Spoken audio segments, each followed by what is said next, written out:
ఇప్పుడే country delight యాప్ని download చేసుకోండి. Download the country delight app now.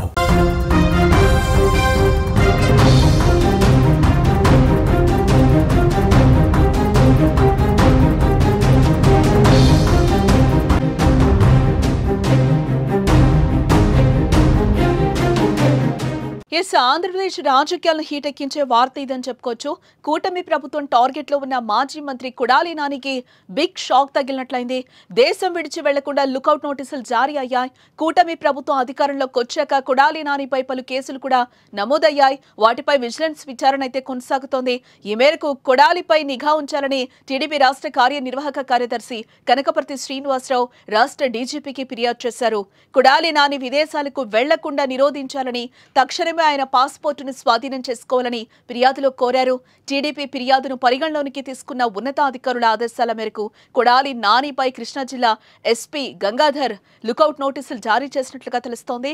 ఈ మేరకు విమానాశ్రయాలు, ఓడరేవులు, ఇతర సరిహద్దు చెక్ పోస్టులకు సర్క్యులర్ జారీ చేశారు. కొడాలి నాని అమెరికా వెళ్లకుండా ఆయన పాస్పోర్ట్ సీజ్ చేయాలని కూడా కోరారు.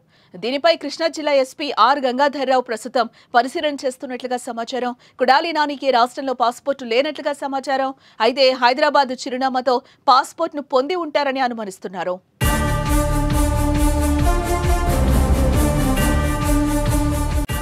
వైసీపీ హయాంలో కొడాలి నాని టీడీపీ అగ్రనేతలపై విరుచుకుపడ్డారు. చంద్రబాబు వద్ద నుంచి లోకేష్ వరకు ఎవరిని వదలకుండా ఆయన విమర్శలు చేసేవారు. వ్యక్తిగత దూషణలకు కూడా దిగారు. అప్పట్లో కొడాలి చేసిన వ్యాఖ్యలు సంచలనమే సృష్టించాయి. అప్పట్లో కొడాలికి నారా లోకేష్ వార్నింగ్ కూడా ఇచ్చారు. అధికారంలోకి వస్తే వదిలిపెట్టమని హెచ్చరించారు. ఇక కూటమి ప్రభుత్వంలోకి వచ్చాక కొడాలిపై కేసులు నమోదయ్యాయి. వాలంటీర్లతో బలవంతంగా రాజీనామాలు చేయించడం, ఎస్సీ ఎస్టీ అట్రాసిటీ కేసు, ఎన్నికల కోడ్ ఉల్లంఘన, విశాఖపట్నంలో కేసులు నమోదయ్యాయి.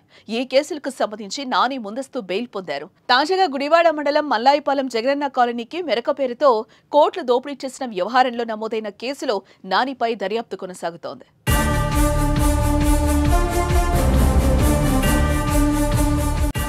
ఇదే సమయంలో కొడాలి నాని ఆరోగ్యం ఇటీవల క్షీణించింది. మొదట హైదరాబాద్లోని ప్రైవేట్ ఆసుపత్రిలో చేరారు. ఆ తర్వాత మెరుగైన వైద్యం కోసం కొడాలి నానిని అంబులెన్స్ లో ముంబైకి తరలించారు. అక్కడ ఏషియన్ హార్ట్ ఇన్స్టిట్యూట్ లో చేర్చగా సుప్రసిద్ధ cardiac surgeon doctor Ramakant Panda అత్యంత సంక్లిష్టమైన కార్డియాక్ సర్జరీలను విజయవంతంగా పూర్తి చేశారు. ముంబైలోనే కొద్ది రోజుల ఆసుపత్రిలో ఉండగా కోలుకున్న తర్వాత తిరిగి హైదరాబాద్ వచ్చారు.